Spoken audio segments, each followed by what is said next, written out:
Welcome to the Game of Her Own podcast, a podcast about women who work in sports. I'm your host, Jahaan Blake. After 15 years of working for 3 major league teams, including the Boston Red Sox, Los Angeles Dodgers, and the Chicago Cubs, I discovered the one thing I loved the most was helping women in sports shatter glass ceilings and take their seat at the table. I loved it so much that I made a business out of it. I have the honor of coaching high-performing women in the sports and entertainment industry and supporting them as they go after exactly what they want in their career. So if you are feeling tired of waiting on the sidelines, done being overlooked for promotions, and you're ready to pull ahead of the pack and take your career to the next level, girl, I'm here for it. I also created the Game of Her Own podcast to support you as well. We are here to share the stories of incredible women who work in sports and entertainment. These leaders and trailblazers will inspire you with their success and the lessons they've learned along the way to the top.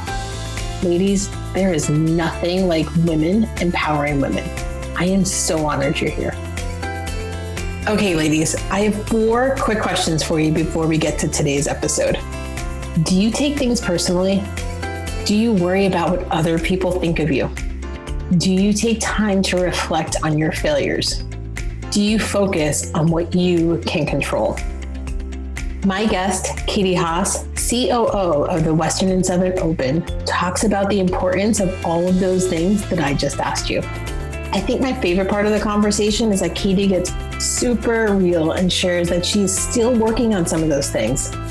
Listen, y'all, this episode is a great reminder that we never stop growing. And just because you get to a certain level, it doesn't mean you're going to be perfect at all the things.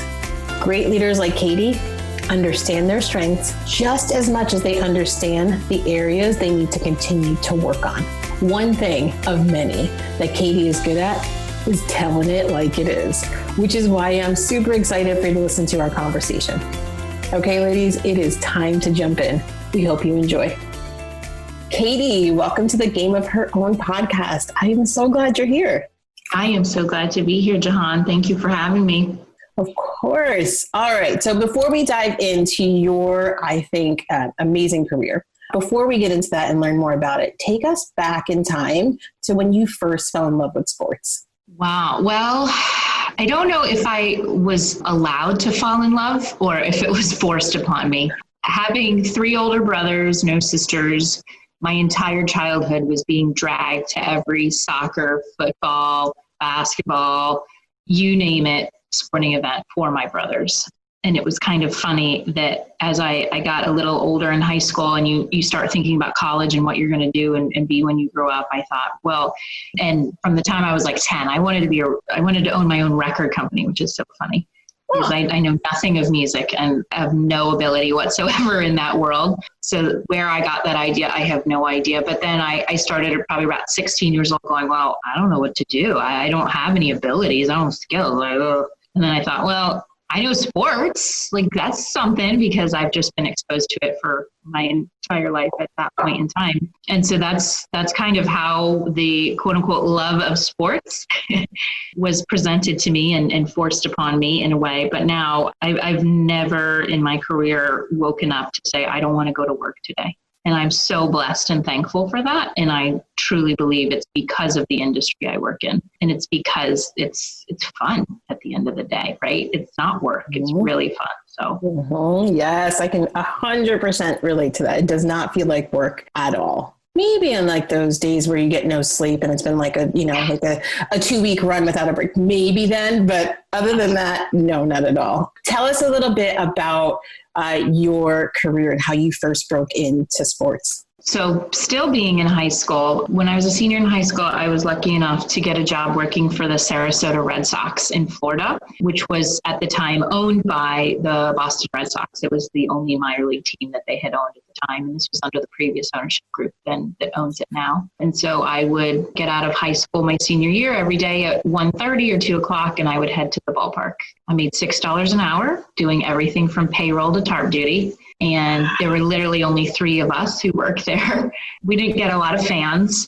because it's the Florida State League and because it's the summertime in Florida, and where, the players would call it the Rainforest League because it would rain every single day. And I think the worst day I changed my clothes 3 or 4 times doing tarp duty because they were just soaking wet. So it was a great place. And I always tell people who are looking to break into sports, there are so many, at least now there are, minor league baseball teams out there that offer so many opportunities to anybody looking to break into sports, that I feel like that it's a great place to start, because you can do so much at a minor league team and you get exposed to so much, and you don't necessarily have to commit to one thing like ticketing or anything, because it's all hands on deck a lot of times in the minor leagues. So that's what I really enjoyed out of it. And then upon graduating high school, I moved to Boston, and I went to Northeastern, which has a co-op program where you go to school half the year and you work half the year. And with the exception of 1 year where I worked for Bain & Company, a consulting firm, I did my co-ops with the Red Sox, and ended up being lucky enough to, when my second co-op with them ended, it became can you kind of stay on? And Jahaan, you'll know, the full-time, part-time thing at the Red Sox. You're not really full-time, but you really are full-time. You just don't get the salary, you get hourly rate. But so I ended up going to school full-time and working full-time for the Red Sox, which was quite a challenge, but it was great. And like you were alluding to before, the idea of waking up going, oh gosh, this is rough. I've gone to work 28 days in a row because of the way the homestand falls, but I wouldn't change a thing about it. So what years were you at the Red Sox? I know, but share with everybody else. Well, I like to say, close to 20, because I did pop in and out. I had little visits with the team. I like to joke with people. I actually left the Red Sox at All-Star break of 2004. So Nomar and I left at the same time. Somebody who used to work at the Red Sox said that I obviously was the curse, because as soon as I left 3 months later, they broke the curse. They won the World Series, but I was not there. And I went to work for an NBA team for 2 years, and it was almost 2 years to the day that my boss at the Red Sox brought me back to Fenway, and that was in 2006. And I was with the team from 2006 until 2018. And then I am in my current job since 2018. And you weren't the curse, because obviously after you came back, they won, right? 2 more times? Yeah. So my maiden name is Kirshner, and so they would say reverse the Kirsch. I did not hear that while I was there, but I love that. All right. So you were there, you won, you were part of the World Series. I loved hearing that your boss brought you back. I mean, yes. What did that feel like? What was the reasoning? Like, that sounds like a dream to, right? People who are listening now, it's like, wow, if I left and my boss called me to bring me back to a job. Talk more about that. Yeah. And honestly, sitting here and you asking me the question, I realized I didn't appreciate that at the time. I didn't appreciate, and I won't disparage the job that I was in at the time, but I was ready for the next challenge. I'll put it that way. So it couldn't have come at a better time. And I was just very grateful and thankful for him to call, period. But yeah, it speaks volumes to the Red Sox organization that they gave me another chance to come back, and that they saw me in a completely different role than I was in before when I was there. So that was great too. And I think that just having the ability to go and learn somewhere completely new in the NBA, and going from a storied, historic franchise like the Red Sox to a new expansion franchise in the NBA, who, when I arrived, just had their first draft to get their first player, had just revealed their marks and logos and their uniforms. They hadn't even completed the arena they were supposed to play in. So it was such a completely different thing. Uh-huh. And to be able to bring the tools in the tool belt back to the Red Sox, and those things that I had learned, and again, in another completely different role that I had never done, I think it was super helpful and allowed me to be successful in the job with the Red Sox. So talk about, what was the role that you were first hired in and then you left? And then what was the role that they brought you back in? So I was doing, and it was the all-encompassing Fenway Affairs, which no one really knew what that exactly meant, right? Because it could mean anything on any given day. But at the time, I helped to oversee the game day staff. So we had unionized ushers and ticket takers, which is a very interesting thing for me to be exposed to as a young, 22-year-old gal, and having meetings with the union reps and things like that. But I loved it. In addition to that, they started the concert series at Fenway. And so, bringing Bruce Springsteen in for the first concert ever at Fenway Park was truly a special thing. And, that was one weekend where I didn't have time to eat, literally, because it was just that crazy. So we did a lot of those types of things there. And then I left to go and work for an NBA team called the Charlotte Bobcats that has since been rebranded as the Hornets. And for them, I was able to do sponsor servicing. So I like to tell people I loved my job because I got to spend other people's money, entertaining clients and traveling with the team with clients and being a part of the build out of the new arena and the sponsored areas, and just really being able to do something completely different, and more so that it became a revenue generation and I got my feet wet in the business side of things more than the operations side. So then coming back to the Red Sox 2 years later, again, the all-encompassing, I don't know what this title really means, but we'll figure it out as we go, I was in the senior manager of business affairs, which was kind of funny and misnamed because we didn't actually have any business in that department. There was no revenue generation in that department at the time. It was heavy operations. Mm-hmm. But basically what I did there was still a lot of the game day work, but then overseeing a lot of the ancillary events. So the concerts and Cape Cod League and Bean Pot and things like that, which again allowed me to do some business aspects of it in terms of the ticket revenues and sponsorship and things. And then another piece of it that I kind of developed towards the end of my time there before moving to Florida with the team was starting the environmental program. So putting solar panels on the roof of Fenway Park and starting the green team that was adapted by and adopted by Major League Baseball and many other teams in baseball to ramp up recycling efforts. And so that was a lot of fun and a lot of other things I did in that job as well. And then on my maternity leave in 2009, my boss said, "What would you think of moving to Florida?" What a question to ask while you're on maternity leave. Yeah. That's a lot. Like you have was it your first child at that point? Yes. Oh, I mean, there's a lot of new things and the new things happening and just adjusting to life with a newborn and somebody who depends on you. And then having to make that decision, maybe I can, have a career in Florida. But before you get there, Katie, I'm going to need you to brag on yourself a little bit. What is it? Why did they bring you back? Why do you think it was, what were you doing right that somebody called you up, knew you had a full-time job somewhere else and wanted you to come back to the organization?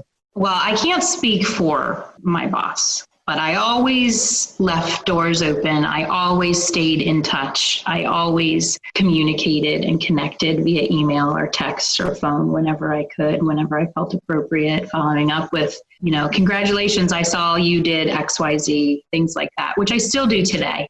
And it's not necessarily about getting jobs. It's just about to maintain these relationships in sports, which I think is so, so important that people connect in this industry. But I feel as though that no matter what I'm in, if it's in my leadership role as in management, or if it's sitting down with a prospective client who we are trying to bring on as a corporate partner, or it's meeting with a volunteer, someone in the community, 98.5% of the conversation is not content of whatever we're talking about. It's about me.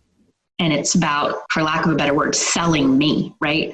Mm-hmm. And I'm selling that I'm going to be able to deliver, sponsor, on what I'm saying to you. And you want to be with us because I'm going to be the one that's going to do this. Or volunteer, you want to be a part of our event. And you want to give your time to us because I'm going to do everything that I can to make this bigger, better, bolder. or staff. I'm going to lead however I can. I believe in servant leadership. So, doing that in terms of that style of leader, but it's very rarely about the what, the subject matter. It's about me, and it's about showing that I can do it. And the personality, which I think people would tell you sometimes I am not a positive personality. I tell it like it is. And maybe that's another reason why they brought me back. I'm all about what's fair to all concerned. And I'm all about equality. And if I don't like something, I'm going to say it just because that's who I am. And if you don't like it, sorry, I'll deal with the consequences after the fact. So maybe not knowing exactly why they brought me back, I think maybe that's it, is because also they knew what they were going to get with me and that I would give that 110%. So. Okay, good. So I hear you saying, say it like it is, speaking truth to power. I love the servant leadership. You believe in equality. And then really, when you're dealing with folks, you're not only selling the brand, but you're selling yourself and your capabilities and your ability to... Your brand, right? You're selling your brand, which I had to tell you, I read an article the other day about how, and I think it's going to give you my blunt honesty, is that it's women have to have a brand, right? Women need a brand, whether it's me or you or whoever, which that emphasis is not necessarily there for men. And that we have to create this thing to be successful, to be seen. And it's such a fine line in your personal brand creation and being seen as something not, right? Like it's it's all about her. Look at her. But it's all a part of the game, unfortunately. But I think it's more to the idea that, women have to constantly be thinking 350 steps ahead. Do you agree with that article, or is it like you agree, but are like, gosh, what else do we have to do to prove ourselves? Like it seems like an extra step to prove ourselves. Oh yeah. Which I feel as though women constantly have to do anyway. And take those extra steps. It's frustrating. I just wish that things could just organically, naturally happen because women are deserving, but they aren't seen unless they do this. But then when they do it, and if they're successful at it, then catch-22 is that they're going to get judged for that. And, now you're being seen too much. Yes. Like, okay, now you're doing too much. You need to tune it down just a little bit for us, right? Like, very interesting.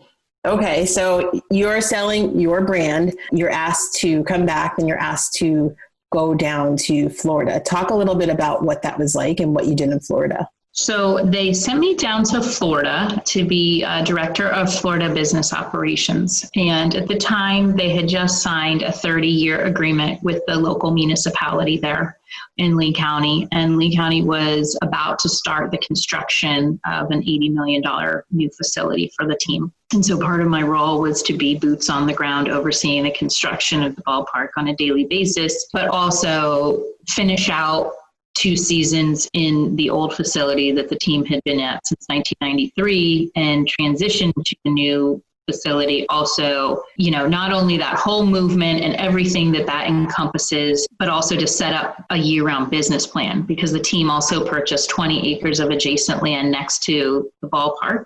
That the plan was to develop into mixed use. 2009, you can imagine, was not a great time to be starting construction anywhere in the country, especially in one of the hardest hit cities in America, in Fort Myers, Florida. So the team ended up not developing their property at that time. And so in the future, after the ballpark opened, part of what I oversaw was to activate that property on a year-round basis with fairs, festivals, concerts, farmers market, what have you, in addition to overseeing the spring training operation. You had a lot of responsibility. Yes. And a lot of it was new, not only for you, but the entire Red Sox organization. Correct. Yeah, totally new. I mean, they basically erased the chalkboard and started over with JetBlue Park. So to really figure out and find our way of how to make it all work from a business and a baseball standpoint. Mm-hmm. So you're doing something right? You're showing your value somehow, because you went there and you became an executive, right? Quickly, and you were leading a lot of big initiatives. So talk to everybody about how you consistently showed your value, and maybe also how you advocated for yourself. Which was tricky, because I found one of the I won't call it a roadblock, but something that made me have to strive a little bit more was there was a big geographic distance now between me and my direct boss. And so that advocate piece of it became a little bit even harder, because there were a lot, they weren't there. So they didn't necessarily know what was happening on a daily basis. But that was also a part of why I was okay, in that I wanted them to come down and to show up and go, oh, wow, you've been really working here, right? So I feel as though that worked for me, because that two-sided sort of, I don't hear from my boss. Well, I don't hear from my boss, right? Maybe that's also he doesn't need to call. He doesn't need to check in. Got it covered. So it depends on how you look at that coin. But in terms of advocating, for me, I just keep moving and I just keep doing. And I try to bring new things to the table, more so because I just want new challenges. So we opened the ballpark in 2012, had a sellout streak that dated almost a decade that we continued. We had record number of partners. We actually were one of only a handful of teams that actually made money on spring training. And it was a really great operation, because we had the backbone of our rabid fans of Red Sox Nation. And I take no credit for that whatsoever. But, once we became that well-oiled machine, it did take a few years, and we did have some turnover in terms of management in the front office on the baseball side and the team side. So there, we would go down one road one year, and then we'd kind of do an about face the next year, and because there were different priorities for whoever was leading at the time on the baseball side. So that was interesting. But once we got our feet underneath us, then it became, okay, now what's next? How are we going to keep thinking of the next thing to keep, not necessarily reinventing ourselves, but just to keep going and keep challenging ourselves. So, we started a golf tournament every year as a fundraiser for the community, which then turned to, rather than just writing big checks to just a handful of nonprofits, we ended up using the money and starting a scholarship fund. So we were able to give a scholarship to one senior from all 13 high schools in Lee County, the public schools. Wow. And so for me, creating things like that and being that change maker in the community was super important for me. I got very involved in the community. I was vice chair of the Public Schools Foundation, which Lee County has a 93,000 student population at the time. Now it's even higher. My daughter was in public school, so I had a vested interest in doing that, but it was just also the right thing to do. And to be able to help the cause and use the platform that I've been afforded to use through my work, it was just a no-brainer. And somebody said to me, well, why are the Red Sox doing this? And I said, why not? So for me, you say I need to brag on myself. I like to remain humble. I like to not talk about this stuff. I just like to do it, because I feel as though, especially in today's world, that the ego is the downfall of so many things, whether it be person or place or thing, right? So I just try to keep going. And as much as I need to make it about my brand, I'm just taking it all in and grateful for whatever the universe is going to give back to me. That's got to be a tough one to balance, right? Like, you don't like to talk about yourself and you're humble, but also you got to sell yourself and sell your brand. That sounds like and also, inside, intrinsically, I am a complete introvert. I would want nothing but to be on my couch in the dark watching Real Housewives and telling my kids, go to bed, leave me alone. But in my job and in my career, I've had to be this extrovert, this politician-like person. And it's tiring a lot of times. And when my true self comes out, I have to whoa, stop. And when you mean your true self, you're saying more, and I think I can relate. So tell me if I'm wrong here, but when you're talking about your true self, it's almost like that retreat back to that couch, right? Is that what you're saying? Like that, exactly. I'm just gonna watch TV. Like it's easier to just watch TV and just. Yeah. It's also that fight or flight mode too. Mm-hmm.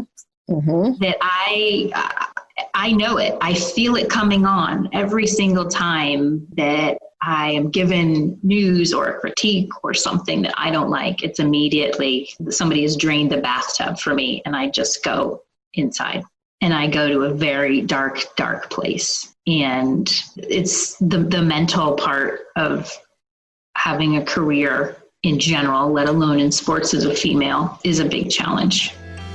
Hey, Jahaan here. I hope you're enjoying the interview. I'm sure you are thinking about your own career right now and how you can pull out in front of the pack to take your career to the next level. For 18 years, supporting women in sports has been my favorite part of my career, and I would love to support you.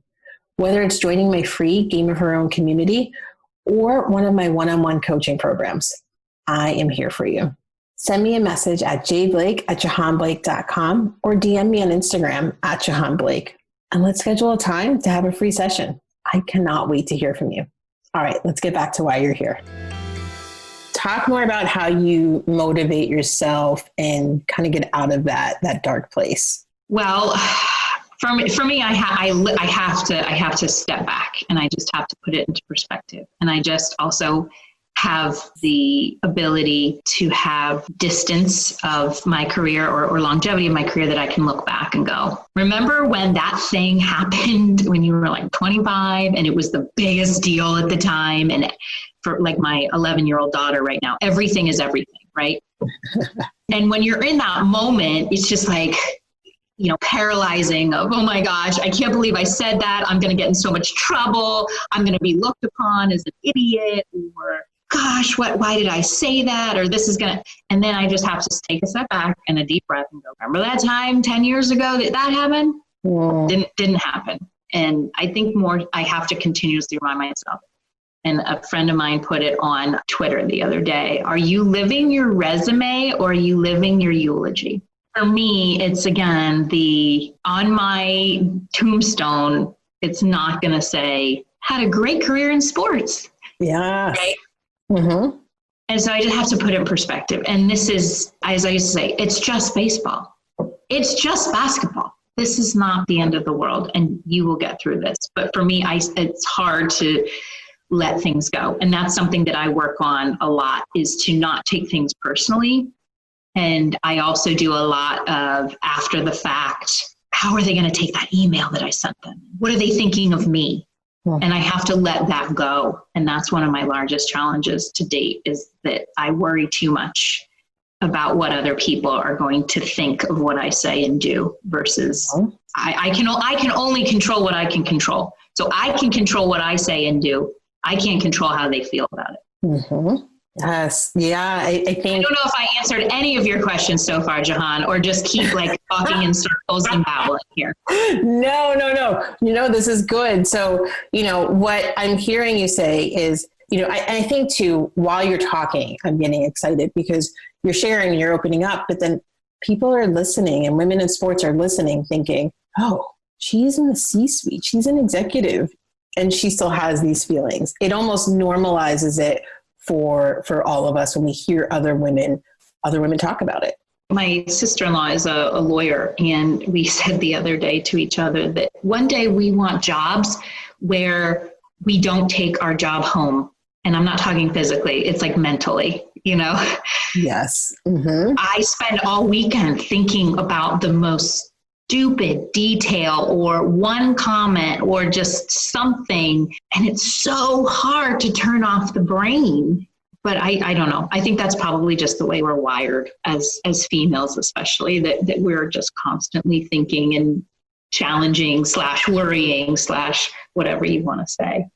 Yes. But I definitely have not found any secret to how to manage that aspect of this. But what I hear you saying is that you work on it. So I hear reflection on your past successes, which is a great exercise to go through when you might be going down, anyone who's listening, you might be going down this whole shame spiral, whatever you want to call it. And sometimes stopping and reflecting on your past and what you've done in the past, your successes and the things that may seem like such a big deal at the time, they didn't end up being a big deal at all. And Jahaan, for me, it's not even reflecting on my past successes. It's reflecting on the failures that in the moment just were so awful personally. Like they weren't, but for me, they felt like they were the end of the world. And so that's where I try to go, and to remind myself of, remember when you failed, but you weren't a failure and you got through it. This is just another one of those little blips. Yes.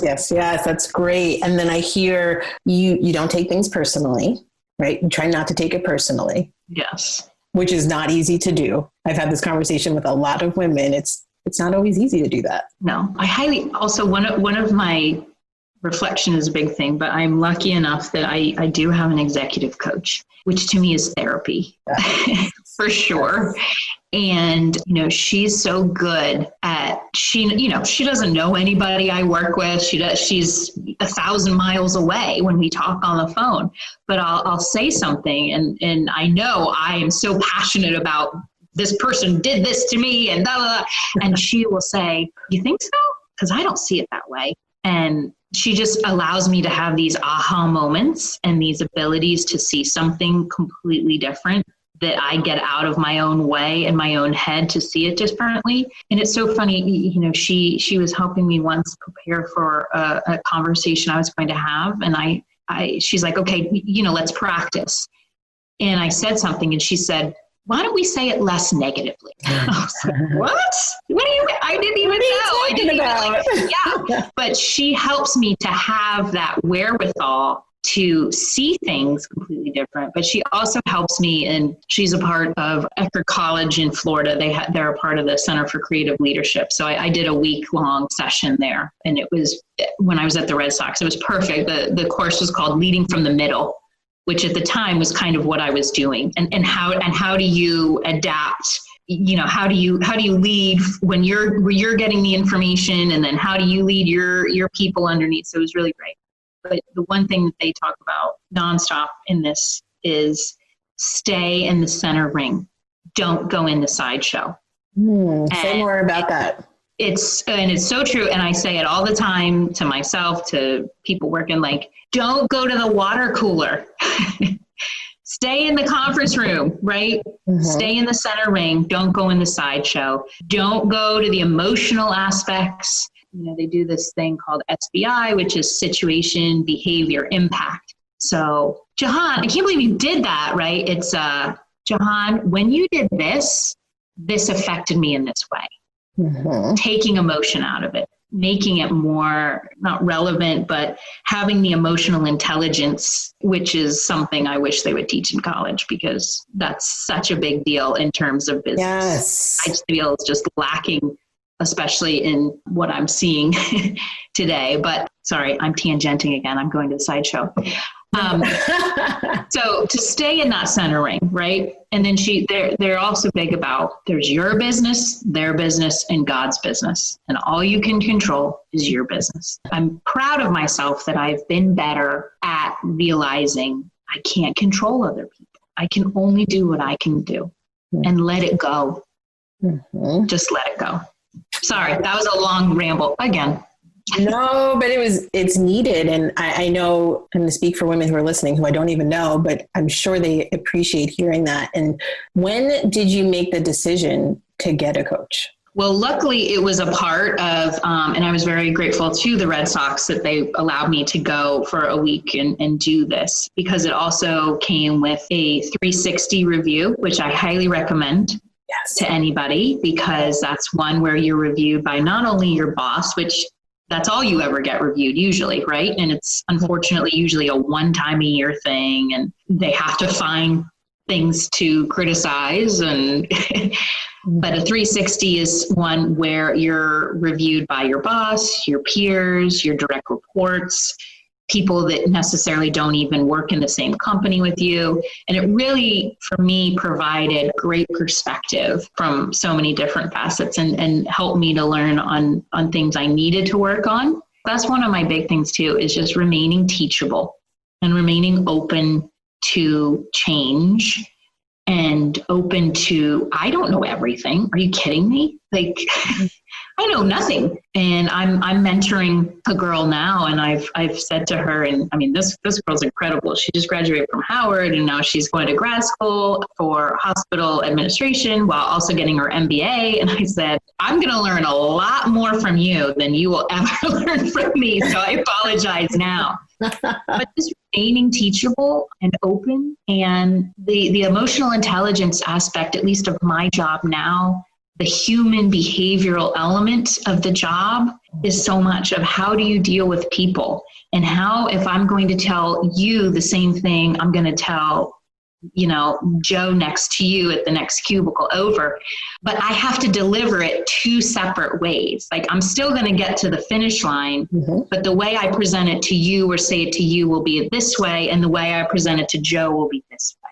And to be able to navigate that and understand that helps, I feel, to be effective versus just everybody's going to take it and this is how it's going to be. That's a great lesson for women who are either managing a team now or aspiring to lead a team. Yeah. I think that's a fantastic message. But I didn't know this though, Jahaan. That's the other thing. Yes. I didn't know it until I failed at it. Same. I'm not saying that I'm winning now at it by any means, but I do. I learned so much more from all of my failures that help me to see how to fix it and be better in the future.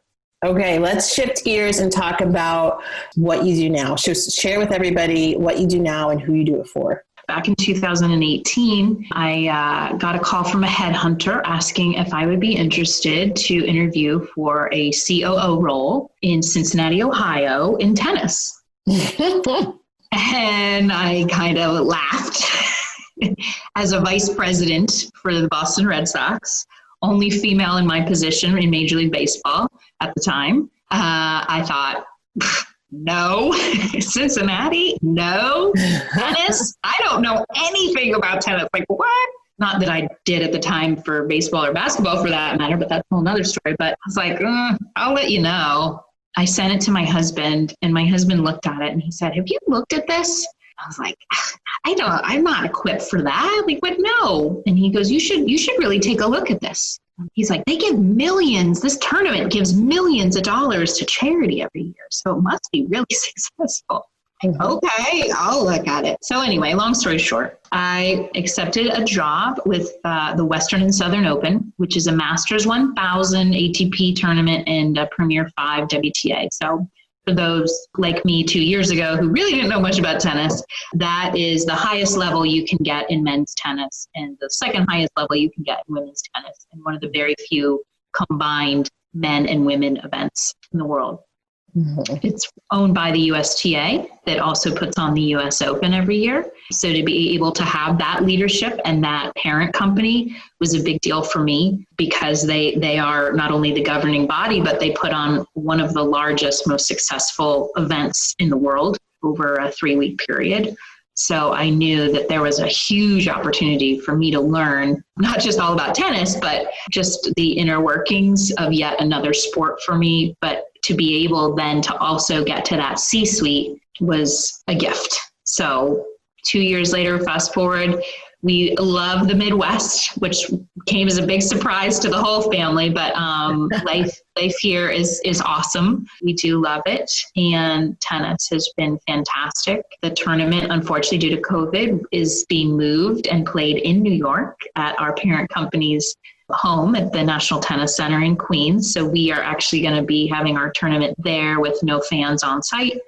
And the USTA has done a really great job of creating this bubble environment to keep players and staff safe. And so just a few more weeks away, we'll kick that off. It's definitely bittersweet because it's not going to be here in our own hometown and backyard, but it's another incredible learning opportunity, just like all of this pandemic has been, that I've learned a lot and probably have never worked so hard in my life for something that necessarily I won't be doing in terms of actually being boots on the ground at the tournament this year.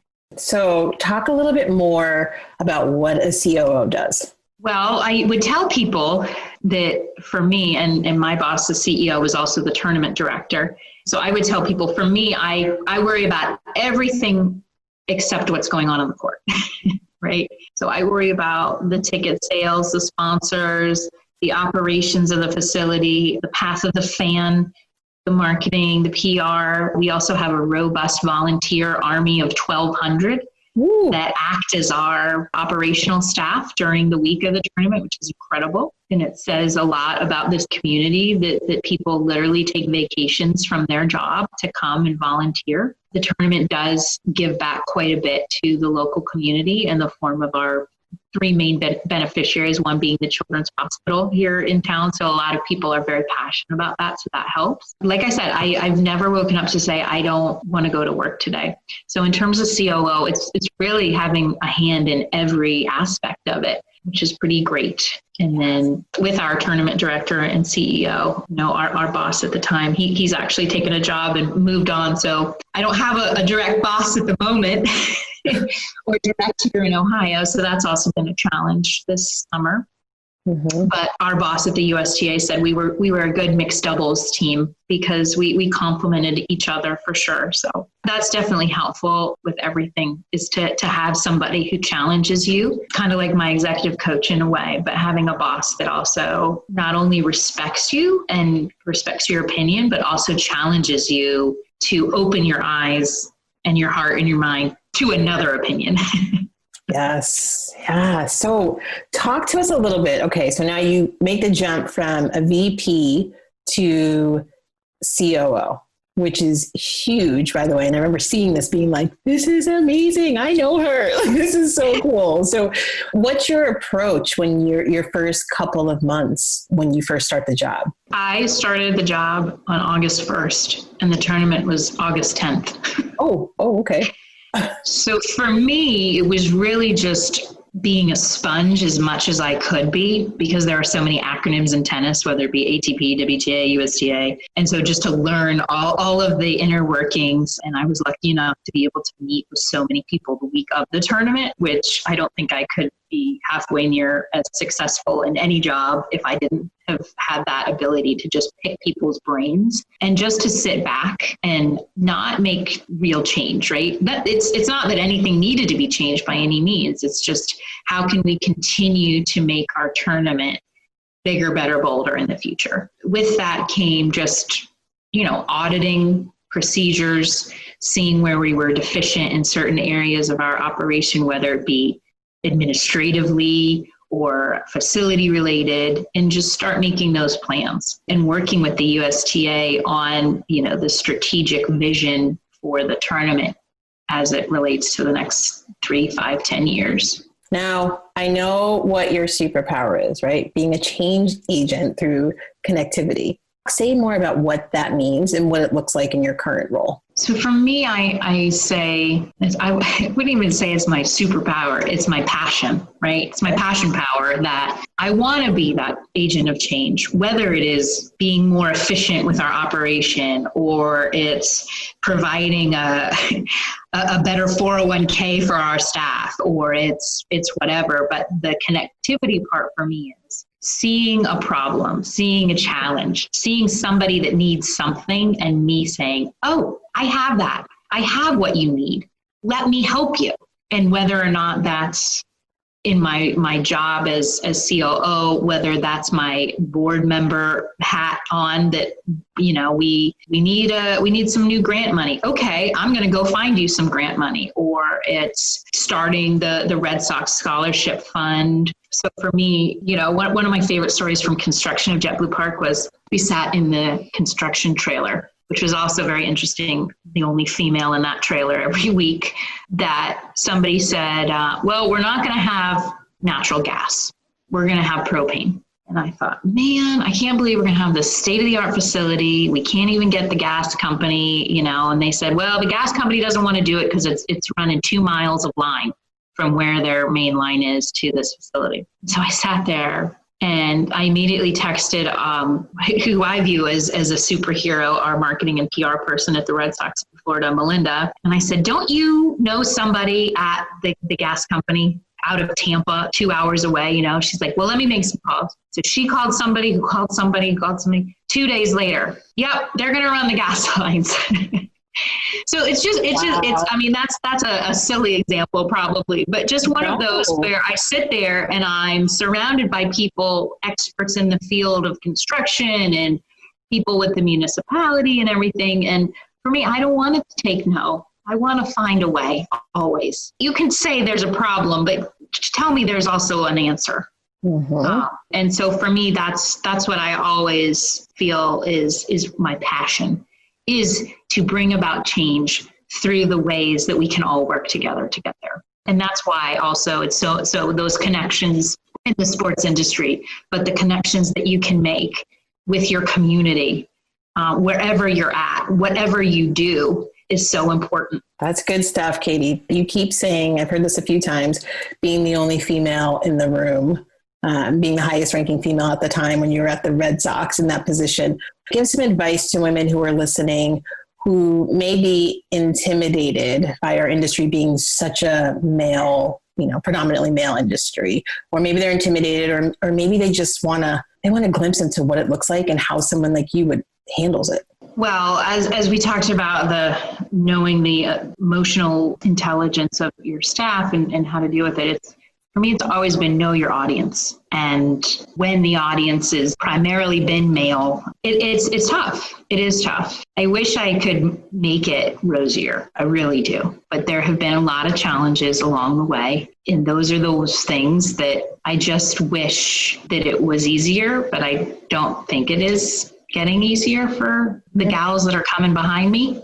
Mm-hmm. In a lot of respects. And it's just having, again, that fortitude of oneself to say, that's not going to define who I am. That's not going to prevent me from getting ahead because it's a man's world or it's anything. It's keep going. And having a daughter is so important. I want her to see her mom persevering and knowing that even if I am going into a situation that's so intimidating for me, or I may have failed before I even walk in the door, I'm still going to walk in the door. And I want to be that role model for her and role model for others. But I feel, and this is probably a very unpopular take, but I feel there seems to be a lot of girl on girl crime in sports.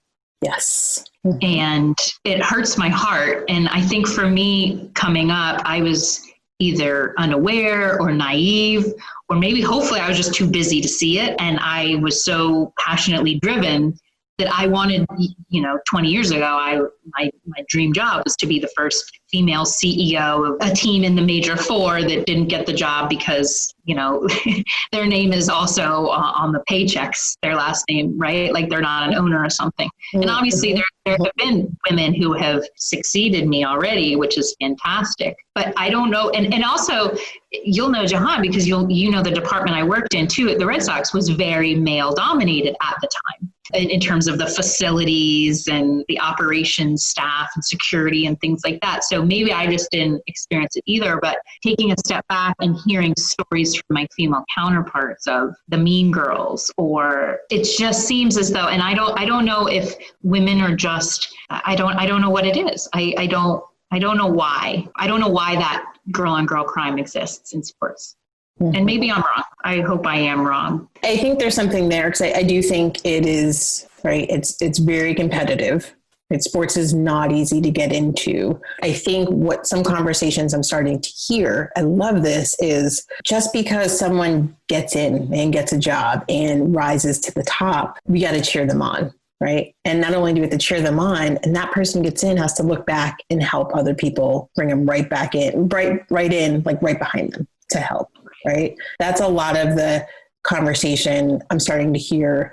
And I'm hearing a lot of conversation right now because everyone's on Instagram and Instagram Live and doing, because we got all quarantine. So it's a lot of the conversation I'm starting to hear And I hope that's something we can all start to talk more about, because we're just stronger as women. We're just stronger together. I think it is. Yeah. And I think it is competitive. It's just a competitive thing. Mm-hmm. And probably because when you started, there weren't as many females in this industry. And now, I mean, there's so many kids coming out of college today. They're dying to get into this industry. And unfortunately, there's probably not a lot of jobs, especially in 2020 for these kids, which I feel very badly about. But I think it is competition that women have been fighting tooth and nail for a long time in this industry. And so sometimes I think we forget to turn around and look back. Don't leave your Ranger buddy behind, right? Yeah, absolutely. And I think that's how we get stronger, right?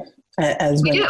Mm-hmm. I go back to the teachability aspect of it. Talking to you or talking to anybody, it's so helpful. One of the things that I didn't realize comes with a C-suite job, but talking to others in C-suite, especially females, not necessarily in sports, but just that I joke with somebody, I said, nobody wants to go to lunch with me anymore.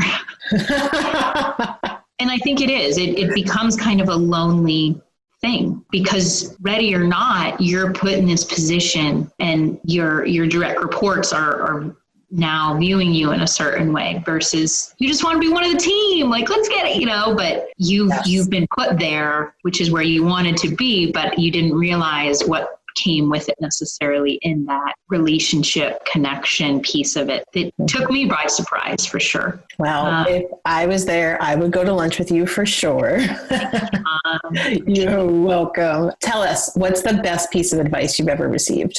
I've had so many. And unfortunately, I feel so a lot of them go back to what we talked about in the beginning, that it's about you, not what you do. And it's about you and not what you know, it's who you know, all that, because it's things, dress for the job you want, not the job you have, or presentation is everything. And all this, these are the things that are standing out in my mind. But probably number one is just to be a good human, is to not make decisions that you're going to regret as a human being later, no matter what the circumstance is, and be able to be proud of the decisions that you've made. Yes. And also the other one is, don't put anything in writing you don't want on the front page of the New York Times.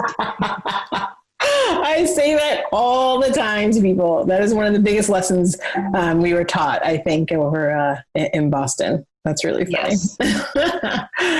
Katie, this has been amazing, a pleasure. If someone wants to get in touch with you, how can they do that? I am on LinkedIn. I am on Twitter. Those are probably the ones that I would actually check. It's hard. I've got 2 kids and a traveling husband, or at least when it's not quarantine time. So I'm not necessarily on Facebook often, but. Okay. Good. I got to get into the Twitter world. All right. Yeah, work on that brand, Jahaan. I know, right? All the things. There's so many. Katie, thank you so much. This has been incredible. We appreciate the advice and you sharing your journey, and appreciate the time. Thanks, Jahaan. It was a pleasure. So what did you think of this episode? Do you know another woman who works or is aspiring to work in sports? Would you do me a favor and share this with them? It would mean so much if together we could support and inspire other women on their journey. And let's stay connected. I love meeting and talking to new people. Follow me on Instagram at Jahaan Blake, and join the free Game of Her Own community by visiting jahaanblake.com. I can't wait to meet you.